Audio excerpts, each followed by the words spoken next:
Welcome to the Can Innovate podcast, the first ever podcast designed to showcase Canadian thought leadership.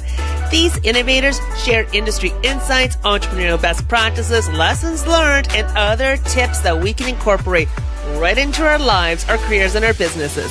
So let's get inspired. Hey, innovators. I'm pretty excited, stoked. I can't even describe all the emotions that I'm feeling these days. As many of you know, I've been working on my networking book.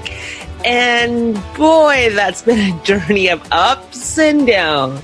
Let's see, we got the fear, anxiety, excitement, dreamy, reality, unknown. I am literally my own 52 flavors of emotion. Baskin-Robbins has nothing on me here. And I guess that's what happens when you totally do something totally outside your norm. I mean, I've always wanted to write. It's been no secret. And I've always wanted to write. And I have so many ideas of things that I want to write about. But it's no secret as well that my grammar sucks most of the time. However, you can hire amazing editors to make you look like a rock star. So any of those bottlenecks that we feel or we actually think about, we write them down, but they're actually not bottlenecks. They're actually, yes, there may be some things that, you know, are excuses a little bit, but honestly, most things you can actually get around, or you can de-scope things. Now, funny part about the editor is that I actually met my editor, Barbara, a couple of years ago. We met at a women's digital networking event in Toronto. I think it's about 2-3 years ago. And we always stayed in touch. I really liked her. I think she's quite clever. She's funny, dynamic. And we just kind of met up from time to time. I had no clue that I'd be actually using her to edit my book. To be clear, I didn't even actually know what she did. But it was great because she actually has known me for a couple of years, so she knows my voice, that I'm a little funny, or I think I'm funny, and she knows that I kind of have stories and anecdotes, so she knows my voice. And this whole thing about doing this book was actually part of that curiosity list that I had created when I had started my podcast. It was on one of the things I wanted to do. And, and I actually thought maybe I would do it, when I was retired and so on. But you know what? Why wait for tomorrow when we could do it today? So yes, it may be on my bucket list, but it doesn't say that I have to do it when I am retired. So I'm actually really excited and really stoked and happy to announce that the book is actually in the finalization stages. It's called Connect the Dots: How to Turn Strangers into Meaningful Network Connections. Actually, my eldest niece, the 9-year-old, who is truly a bookworm. I literally call her Belle from Beauty and the Beast because her nose is always stuck in a book, and I love it. So she actually came up with a book name. She asked me to explain, just like all kids do, of what things are and what the book was about, and voila, Connect the Dots was born. So as some of you also know, that this book has actually been inspired by college students. The students each week would come into class and ask me about networking techniques and tactics as they were having really poor luck, if any luck. And I was really surprised because I really thought everyone knew how to do this. So each class, we end up spending so much time on their challenges, and their challenges came from all different shapes and sizes, from confidence issues regarding that they had an accent, or that English wasn't their first language, or how to introduce themselves or answer the question of what do you do. And literally the book wrote itself throughout the semester, and they tested things out and tried. And in fact, I started giving advice to a bunch of different people that I met because they found out I was working on a networking book, and the email started pouring in of things that worked. And I wasn't surprised. I was surprised to get the email feedback, but it was really neat to kind of see that people are just looking for new ways of connecting with people. And we know that loneliness and connection is harder in this busy world, this noisy world of social media. We're all putting out an image and all those different things, but it really is harder to connect with people, and hence the reason why loneliness is actually growing. In fact, I'm not sure if I've mentioned on an earlier podcast before that even the UK has created a loneliness council. And it's not a generational thing. It is hitting all different generations. So we're talking about, yes, the elderly are feeling a little bit lonely, but so are the, Gen X's and baby boomers and millennials and so on.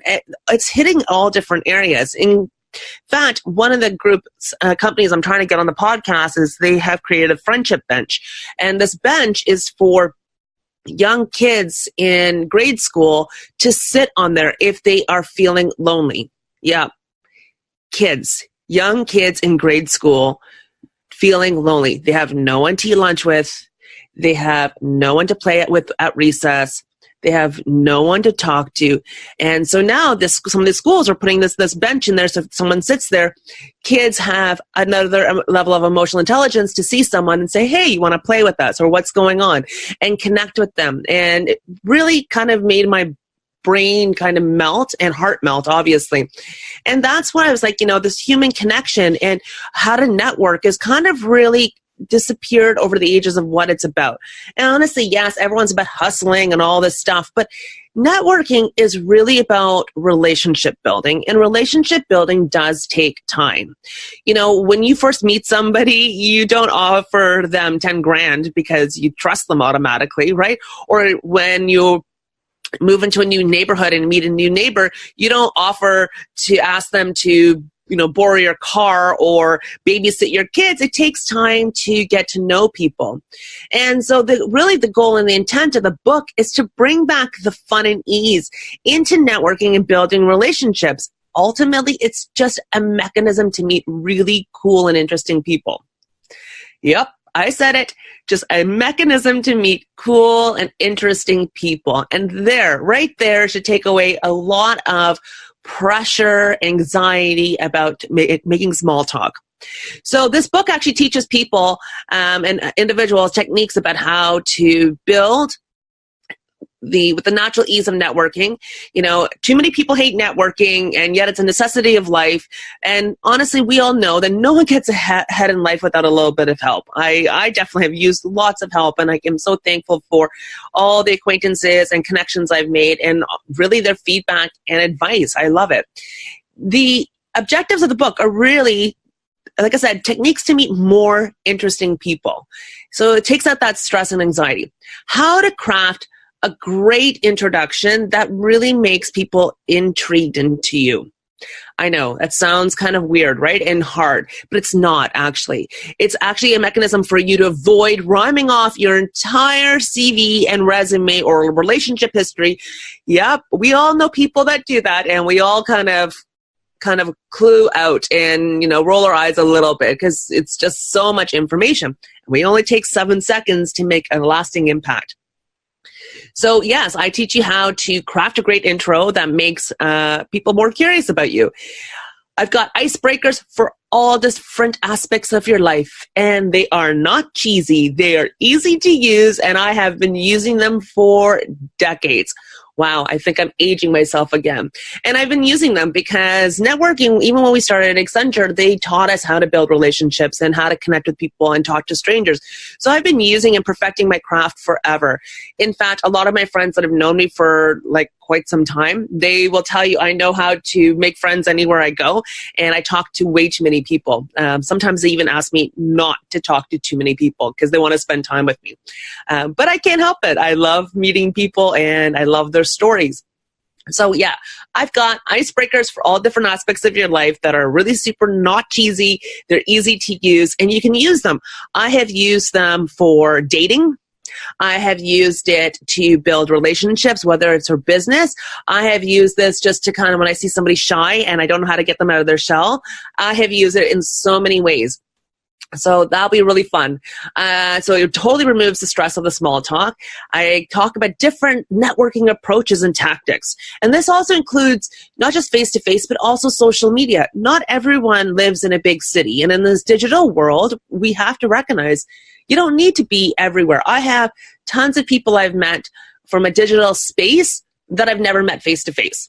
And we probably never will meet face-to-face. But yet we're sharing each other's posts, and we connect and send emails to each other and message. It's amazing. How to build mutually beneficial relationships. Ultimately, that's what it's all about, creating a win-win. And you need to be seen as a value creator. And I also talk about how you can develop a networking roadmap, leveraging social media, and so much more. Now, I have to tell you, I actually interviewed a lot of people. and to hear their techniques, not just my techniques, but other techniques and best practices. But I also got some horror stories of things what not to do. In fact, some of the horror stories actually inspired me to write a blog called Am I Networking or Dating? I'll put the link in the show notes just in case you're curious. Because people, whether regardless, again, if they're dating or looking to meet someone to date or versus connect, they're just looking for human connection. And networking provides an avenue of that. However, it also creates a little bit of confusion. So I've got a blog with tactical tips that I can't help it. I'm a girl that loves techniques and tactics. Like, I hate when people say, the sky should be purple and they don't tell you how to do it. Everything is a theory until there's some action behind it. So I thought in this episode, I'd provide some actual tips so that you can really start to optimize your networking activities. And I mean, less effort, more results. So you're already doing things already that you can actually implement. And, so it's less effort for you, but you just may not know. So I'm helping you, take the work out of networking. And as my gift to you, and honestly, I am really grateful for all of you that tune in each week. I love all your emails and messages. I even created a little cheat sheet, 10 free tips to optimize the networking benefits to start getting immediate results. Like there are 10 easy hacks. And actually, there's more than 10. I think there's almost 15 or 18 different hacks and that you can use. And honestly, there's all free. It'll be in the show notes, but it's my gift to you. I really can't wait to hear what you think about it. So the idea is that it's to optimize your networking efforts that you're already doing, because we know that networking is so time consuming. So why not make it more effective? If you think about it, if you're networking for a job, many companies really prefer employee referrals for internal roles. And, and that's cool because it helps them find fresh talent and it makes it more of an enticing place to work, because ultimately, companies want people, their employees, to feel at home, and where better to have at home when you have your own connection and network of people. So they're looking for it. It's a win-win for organizations. They save on recruitment costs. Employees are bringing their network into the organization, and it becomes a great retention tool. They always say that you're the average of the 5 people that you hang out with. So why not bring other smart people that into the organization and like-minded? It's, again, a win-win for the organization. However, no one is going to refer someone that they don't know, right? Would you take someone's CV that you don't know and send it over to HR? And then what happens if they turn out to be a totally disaster? It's an actual be part of your brand. They'll remember, don't take any more referrals from so-and-so because they, obviously don't know the best candidates. No one is going to do that. And that's why you really need to spend the time to get to know people, or let them get to know you so they can get a sense of who you are and your values. And then it's a true game changer. I'm not saying you have to spend years to get to know them, but you need to spend time for them to get to know you and you get to know them. And it's a real big game changer. It's because you're going to see that. And one of the things that unfortunately, we often forget to do. We always seem to forget that networking is really a mechanism to build relationships.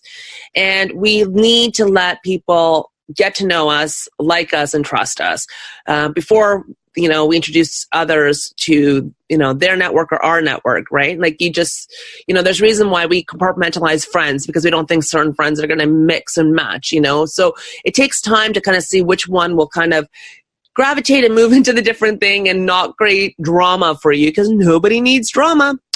Actually, there was a great saying in one of our, we have that's virtual book club that we've been doing now since January. In fact, we're just about to do our 5th book. And one of the quotes that came out from one of our networking, from our, book club was, leave the drama to Netflix and just chill. So I think that's a great one. So again, we have to remember that when you're networking and we're connecting with people, we got to remember that we're actually potentially an extension to their brand and their circle of trust. So networking is a two-way street, a two-way conversation. And we have to think about it from that perspective of how are we being seen from their perspective and how would they add value in from our perspective. And again, it's about thinking about, the long game of where we can go together to build a mutually beneficial relationship. Okay, I promised you more techniques. Here's a big mistake that people make as well. They only network when they need it. Yeah. Waiting to build your network when you need it is such a common mistake. Again, we've already talked about it. Networking is about relationships. Relationships take time. So we should be networking every day and building this as part of our essential business life skill.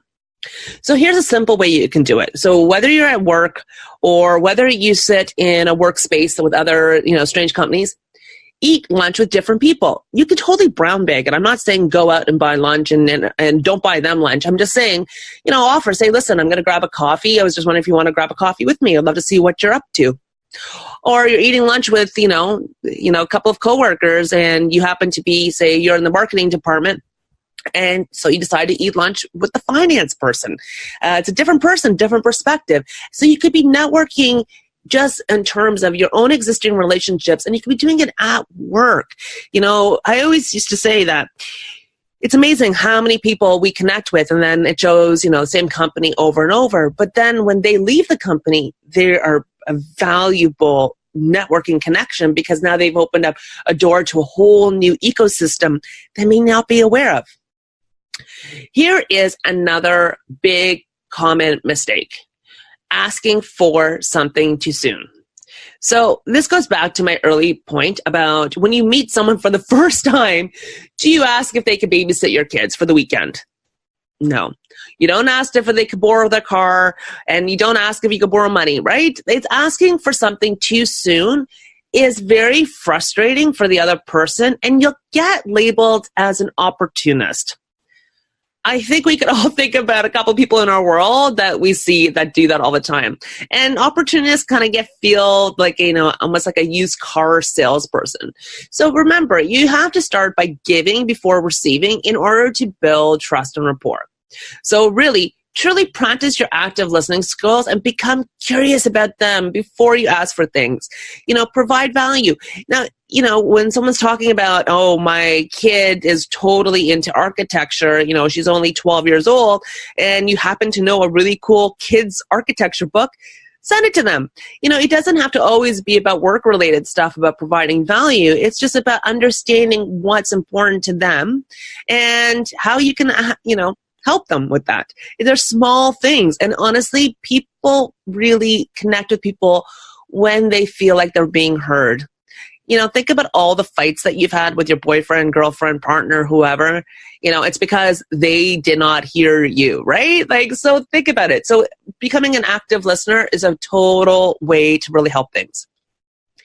Another huge mistake, and in fact, I had made this mistake years ago, and when I moved over to England, is I got so busy with England and building a new life and new relationships, new network, and new everything, I forgot to stay in touch with my existing networks. So when I moved back to Toronto, everyone's like, "Oh wow, we haven't heard from you in decades," and I'm like, "Oh my gosh, I'm so sorry." But thank goodness I already had a relationship with them that I was able to kind of resurrect it a little bit. But this is a really often forgotten area about your existing connections. It's human behavior to want something new as opposed to looking at the existing. People move to different companies, industries, countries, and they've increased their network. And, there is that age-old saying that your net worth is your network. So get in touch with people to see how they're doing. So simple ways. LinkedIn, they actually have pre-populated templates and says, hey, so-and-so just got a new job. Hit congrats. It's actually pretty easy. If you spend maybe 5-10 minutes a day, you'll be able to kind of, connect with people that you had forgotten. Did you forget to add people into your network? So, for example, parents, friends, old colleagues. Parents, friends are a really untapped thing because when you're a young kid, you don't think about them. You think of them as somebody older, but you forget about how valuable of a connection they are to things. So think about your parents' friends. What are they up to? What are they doing? What can they help you with? That's an amazing way. The other problem that we always have is that sometimes existing contacts go very cold. All of a sudden, you notice that your person that you knew, a decade ago has now become the executive vice president for a particular area. And you're like, oh, how do I engage? I'm so embarrassed because I haven't talked to them in so long. A couple of things that I do is I actually set up a Google alert about a certain individual that I would like to re-engage with. And I actually see if they've done something interesting or they've published something recently. And then I use that as an engagement way, going, hey, I just saw your blog about X, Y, and Z. I really loved it. And then they'll be like, hey, how are you doing? Long time no chat. And then you can send a message, you know what? We totally need to catch up. And boom. You know what? You've already re-engaged something because you used something to leverage with that. And trust me, there's so many more tips I can go on about, but I think we'd end up being here for a couple of hours. So I won't do that to you. So I just want to highlight a couple of mistakes that people are doing over and over again. I actually have a lot more in that cheat sheet that I created. So it will help you mitigate some of those risks and make you look like a rock star, just like my editor did for me. And honestly, I hope you enjoyed the freebie, and I really can't wait to hear your success stories because they work. They truly work. Everybody that has used them has thanked me for it. And, I actually thought it was something that everyone does, but I keep forgetting that I kind of got schooled in it. And networking as a skill, nobody teaches in school anymore. It's kind of, assumed that we all know how to do it, just like everyone assumes that we know how to budget and all those things. So it's really one of those skills that you kind of have to keep working on a little bit, and because it's easy to get into your shell and forget how to get out of it. So I got it all sorted for you, a cheat sheet. I put in the link in the show notes, and I can't wait to hear about what you're up to, what you're thinking about. And hopefully you're asking at this point where to get my book that connect the dots. And the answer is Amazon, of course. So I've put the links in the episode notes. And honestly, I'd love you to get the book. There's a digital version, and of course there's a hard copy as well. But I would love your ratings and reviews for the book and feedback, because I love feedback. It just makes me so happy when I get emails and messages, and honestly, those mean the world to me. So I'm really excited about this journey. I cannot say thank you enough for being part of it. And sad to say, I'm already thinking about my second book and my third book. And last night, my dad even called me to tell me that he wants to co-write a book with me. And I'm like, oh my goodness, let me get the first one out the door and then we could talk. But anyways, I just want to say thank you so much for your kindness and support. I really hope you enjoyed this little freebie that I've got for you. And I am truly, truly grateful for each and every one of you for spending time with me, for letting me ramble in your ear, and hopefully you get some value from it. And I'd be even more grateful if you share the podcast with your friends and the tips as well. Anyways, I'm signing off for now, and I can't wait to hear your thoughts. Best always. Love you guys. Cheers. Thank you so much for joining and listening to the podcast. If you enjoyed this episode or any other episode, please share with your friends and colleagues. You can share on social media, the email link, the newsletter, and so on. Let's continue to support these Canadian innovators and help them really grow into bigger brands. Awareness and knowledge is totally key. Anyways, I can't wait to talk to you next week. Cheers.